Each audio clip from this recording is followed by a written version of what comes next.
PM Modi ने विपक्ष पर जो बड़ा हमला किया है उसकी एक एक बड़ी बात बताएंगे। सबसे पहले उन्होंने यूसीसी को लेकर क्या कुछ कमेंट किया, ये बताएंगे।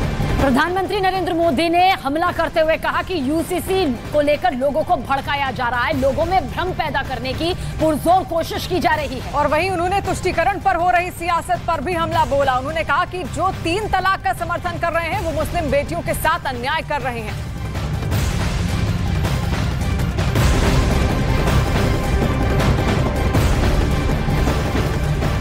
पीएम मोदी का मास्टर स्ट्रोक। जी हां, प्रधानमंत्री नरेंद्र मोदी ने एक बार फिर विपक्ष पर जोरदार हमला बोलते हुए मास्टर स्ट्रोक किया। और साथ ही प्रधानमंत्री मोदी ने 2024 के चुनाव का भी शंखनाद कर दिया है। पीएम ने मध्य प्रदेश में बीजेपी के मेरा बूथ सबसे मजबूत अभियान का शुभारंभ किया और उसी दौरान उन्होंने ये तमाम बड़ी बातें कही। यूसीसी पर लोगों को भड़काया जा रहा है, लोगों में भ्रम पैदा किया जा रहा है। संविधान में समान अधिकार की बात का भी जिक्र यहां पर प्रधानमंत्री नरेंद्र मोदी ने किया और मुस्लिमों का भ्रम दूर किया जाएगा हमारी तरफ। और वहीं प्रधानमंत्री नरेंद्र मोदी ने बीजेपी कार्यकर्ताओं को संबोधित करते हुए 2024 के चुनाव का एजेंडा सेट कर दिया है। पीएम ने जहां एक तरफ यूनिफॉर्म सिविल कोड का मुद्दा उठाया, वहीं पसमानदा मुसलमानों का मुद्दा उठाकर विपक्ष के वोट बैंक पर ही सवाल खड़े कर दिए हैं। और पसमानदा मुसलमानों का भ्रम दूर करने की बात यहां पर प्रधानमंत्री नरेंद्र मोदी ने कही। पीएम मोदी ने आज ट्रिपल तलाक का मुद्दा भी उठाया और इसी के साथ मुस्लिम बेटियों को न्याय दिलाने की बात भी उन्होंने कही। और सबसे पहले सुनिए यूनिफॉर्म सिविल कोड पर आखिर प्रधानमंत्री नरेंद्र मोदी ने क्या बयान दिया। आजकल हम देख रहे हैं कि यूनिफॉर्म सिविल कोड के नाम पर ऐसे लोगों को भड़काने का काम हो रहा है। आप मुझे बताइए, एक घर में परिवार के एक सदस्य के लिए एक कानून हो, परिवार के दूसरे सदस्य के लिए दूसरा कानून हो, तो क्या वो घर चल पाएगा? क्या कभी भी चल पाएगा क्या?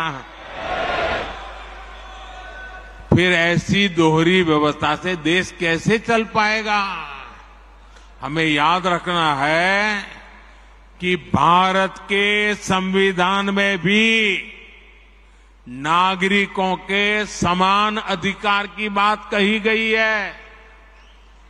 साथियों, ये लोग हम पर आरोप लगाते हैं, लेकिन सच ये है कि यही लोग मुसलमान करते हैं। अगर ये मुसलमानों के सही मायने में हितैषी होते तो अधिकांश परिवार, मेरे मुस्लिम भाई बहन, शिक्षा में पीछे न रहते, रोजगार में पीछे न रहते, मुसीबत की जिंदगी जीने के लिए मजबूत नहीं रहते।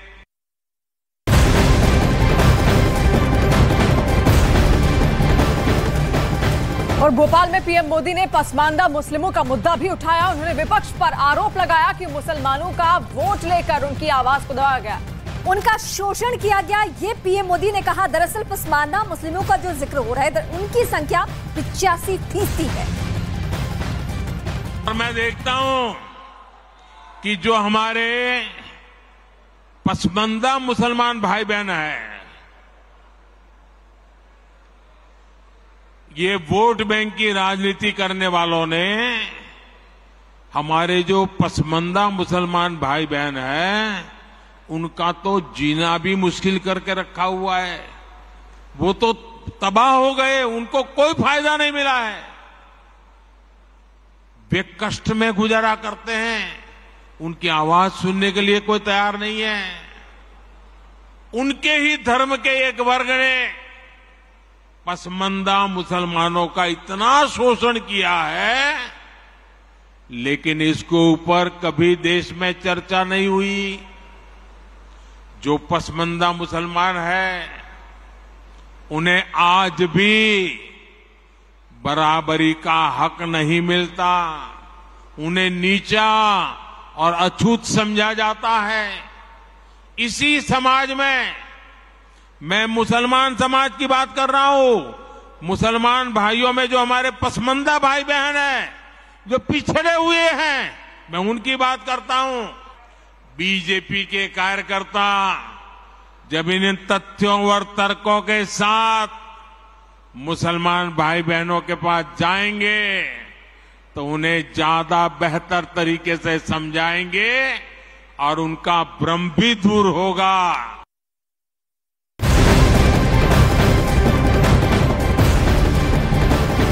भोपाल में कार्यकर्ताओं को संबोधित करते हुए पीएम ने ट्रिपल तलाक का भी मुद्दा उठाया। तो ट्रिपल तलाक का मुद्दा प्रधानमंत्री नरेंद्र मोदी ने उठाया और इस दौरान पीएम मोदी ने विपक्ष पर सवाल दागते हुए कहा कि 3 तलाक के पक्ष में बात करने वाले मुस्लिम बेटियों के साथ अन्याय हो रहा है। तो ट्रिपल तलाक पर यहां पर अपना बयान उन्होंने दिया है। 3 तलाक पर बड़ी बात पीएम की ओर से यहां पर कही गई है और साथ साथ उन्होंने कहा कि 3 तलाक बेटियों के साथ अन्याय है। अगर 3 तलाक इस्लाम का जरूरी अंग है तो पाकिस्तान में क्यों नहीं होता भाई? अगर 3 तलाक इस्लाम का जरूरी अंग है तो इंडोनेशिया में क्यों नहीं होता? अगर 3 तलाक इस्लाम का जरूरी अंग है तो कतर, जॉर्डन, सीरिया, बांग्लादेश, ये तो सारे मुस्लिम बस्ती वाले देश हैं, वहां पर उनको बंद क्यों कर दिया? मैं समझता हूं कि मुसलमान बेटियों पर 3 तलाक का फंदा लटका कर कुछ लोग उन पर हमेशा अत्याचार करने की खुली छूट चाहते हैं। तो प्रधानमंत्री नरेंद्र मोदी ने भ्रष्टाचार के मुद्दे पर भी विपक्ष को कटघरे में खड़ा किया और जमकर विपक्ष पर बरसते नजर आए। उन्होंने लालू यादव की पार्टी आरजेडी का भी जिक्र किया और आरजेडी का नाम लेकर उनके घोटाले का जिक्र किया गया। आरजेडी हजारों करोड़ के घोटाले का आरोप है। चारा घोटाला, अलकतरा घोटाला, पशुपालन शेड घोटाला, बाढ़ राहत घोटाला। आरजेडी के घोटालों की इतनी लंबी सूची है, अदालतें भी थक गई, एक के बाद एक सजा घोषित करती चली जा रही है। और कार्यकर्ताओं को संबोधित करते हुए पीएम मोदी ने साफ कर दिया कि घोटालेबाजों को बख्शा नहीं जाएगा। इसकी पीएम ने गारंटी भी दी है, वो बयान भी सुनाया। आपके बीच में से पल करके बड़ा हुआ हूं, आपसे साथ काम करते करते आपने मुझे यहां पहुंचाया है, तो आज मैं भी एक गारंटी देना चाहता हूं। दे दो, दे दो, दे दो। अगर उनकी घोटाले की गारंटी है तो मोदी की भी एक गारंटी है।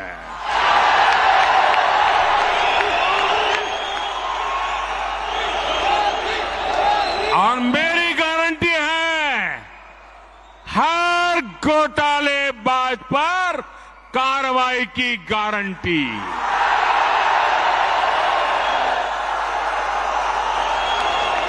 हर चोर लुटेरे पर कार्रवाई की गारंटी। जिसने गरीब को लूटा है, जिसने देश को लूटा है, उसका हिसाब तो हो करके रहेगा।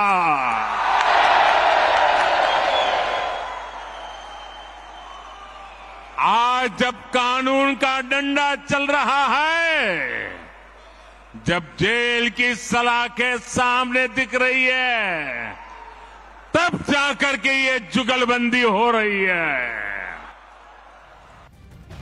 भोपाल में पीएम नरेंद्र मोदी के बयान पर विपक्ष ने तीखी प्रतिक्रिया दी है। दरअसल कांग्रेस, समाजवादी पार्टी और आम आदमी पार्टी ने प्रधानमंत्री नरेंद्र मोदी के बयान का सख्त विरोध किया। उनको याद दिलाएंगे 1977 में, 1989 में और कई बार भारतीय जनता पार्टी भी तमाम विपक्षों के साथ कांग्रेस को हराने के लिए, परास्त करने के लिए साथ आई थी। और आज विपक्ष अगर एकजुट हो रहा है तो उनको इस बात की क्यों परेशानी हो रही है, वो तो चुनाव बताएगा, आने वाला समय बताएगा। वो तो कह रहे थे कि कांग्रेस मुक्त भारत होने जा रहा है, लेकिन वो खुद दक्षिण भारत से मुक्त हो गए, भारतीय जनता पार्टी मुक्त हो गई। कमाल है भारतीय जनता पार्टी को, जनता ने चुना था कि भारतीय जनता पार्टी जनता की समस्या का समाधान करेगी, जनता की चिंता करेगी। तो विपक्ष की चिंता कर रही है कि विपक्ष मिल रहा है कि नहीं मिल रहा है, विपक्ष की मीटिंग में क्या हुआ। अरे विपक्ष ने आपको नहीं चुना है, विपक्ष ने आपको वोट नहीं दिया था, जनता ने वोट किया था। अब जनता की चिंता करो तो ज्यादा अच्छा होगा। आदिवासियों के लिए कुछ कानून बने हैं, उस पर यूसीसी में क्या होगा।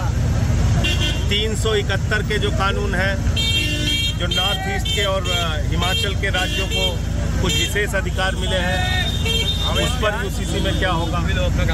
मोदी जी और भारतीय जनता पार्टी को देश को ड्राफ्ट रखना चाहिए। यूसीसी में वो करना क्या चाहते हैं, उसका दस्तावेज कहाँ है। मैं तो खोज रहा हूँ, दस्तावेज दीजिए पहले, हम लोग पढ़े जाने तो आप यूसीसी में क्या करना चाहते हैं। प्रधानमंत्री नरेंद्र मोदी के यूनिफॉर्म सिविल कोड वाले बयान पर एआईएमआईएम प्रमुख असदुद्दीन ओवैसी ने भी सवाल उठाया। उन्होंने क्या कुछ कहा वो आपको सुनवाते हैं। यूनिफॉर्म सिविल कोड की जब बात प्रधानमंत्री कर रहे हैं, वो यूनिफॉर्म सिविल कोड की नहीं बात कर रहे, वो हिंदू सिविल कोड की बात कर रहे। इस्लाम में शादी एक कॉन्ट्रैक्ट है, हिंदुइज्म में जन्म जन्म का साथ है, क्रिश्चियनिटी में आई डू बोलते। और विपक्ष के सवालों पर बीजेपी के नेताओं ने पलटवार भी किया। पीएम मोदी ने भोपाल में मेरा बूथ सबसे मजबूत कार्यक्रम में विपक्ष पर जोरदार हमला बोला है। सशक्त मोदी सरकार, सशक्त भारत, यही है फॉर्मूला। इसी को भारतीय जनता पार्टी के कार्यकर्ताओं को दायित्व लेके नीचे तक जाना पड़ेगा। कोड देश में आना चाहिए, देश की महिलाओं को जो स्थान मिलना चाहिए परिवारों में वो मिलना चाहिए। और कहीं ना कहीं यूनिफॉर्म सिविल कोड महिलाओं से जुड़ा हुआ सवाल है, और इसलिए यूनिफॉर्म सिविल कोड के लिए जो भारत सरकार से बन पाएगा वो करेगी। इसमें बांटने की क्या बात है, ये तो देश में जब ओबीसी की पहचान की गई थी, इवन मंडल आयोग में भी पहचान की गई थी, तो ऑक्यूपेशन के आधार पे और इनके आधार पे इनको चिन्हित करके वोट दिया ही है। और ये तो सच है कि देश में जो पिछड़ों में भी जो बहुत गरीब और अति पिछड़े समाज हैं, जिन लोगों ने पिछड़ों के आधार पे वोट की राजनीति की बात भी करी है, उन्होंने तो कभी इसका ध्यान दिया नहीं। पीएम मोदी ने अपने संबोधन में परिवारवाद के मुद्दे पर भी विपक्ष को घेरा। उन्होंने लोगों से साफ कहा कि अगर अपने बच्चों का लोग विकास करना चाहते हैं तो बीजेपी को वोट दें। गांधी परिवार के बेटे बेटी का विकास करना हो तो फिर कांग्रेस को वोट दीजिए। आपको मुलायम सिंह जी के बेटे का भला करना है तो फिर समाजवादी पार्टी को वोट दीजिए।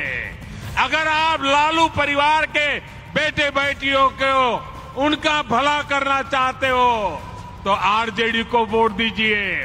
आपको शरद पवार जी की बेटी का भला करना हो तो आप एनसीपी को वोट दीजिए। आपको अब्दुल्ला परिवार के बेटे का भला करना हो तो आप नेशनल कॉन्फ्रेंस को वोट दीजिए। आपको करुणानिधि जी के बेटे बेटियों पोते पोतियों का भला करना हो तो डीएमके को वोट दीजिए। आपको के चंद्रशेखर राव की बेटी का भला करना हो तो आप बीआरएस को वोट दीजिए। लेकिन मेरी बात ध्यान से सुनिएगा, मेरे देशवासियों, मेरी बात ध्यान से सुनिएगा।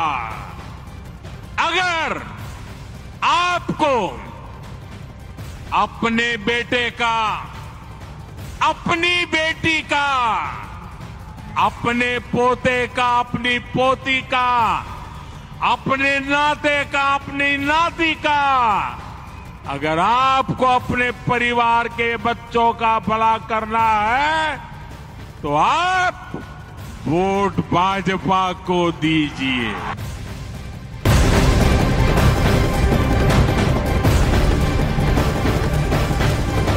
और अब रुख रूस यूक्रेन महायुद्ध की तरफ, जहां वैगनर चीफ प्रिगोजिन से जुड़ी बड़ी खबर सामने आई, जहां पर वैगनर चीफ के बेलारूस में होने की खबर मिल रही है और ये दावा रूस की मीडिया की तरफ से किया जा रहा है। विद्रोह के बाद से ही प्रिगोजिन का कोई पता नहीं था, लेकिन अब खबर ये मिल रही है कि वो मिन्स्क पहुंच चुके हैं। रूसी मीडिया का दावा है कि प्रिगोजिन प्राइवेट जेट से वहां पहुंचे और इसके साथ ही प्रिगोजिन पर दर्ज सभी केस वापस लिए जाने का भी दावा किया जा रहा है।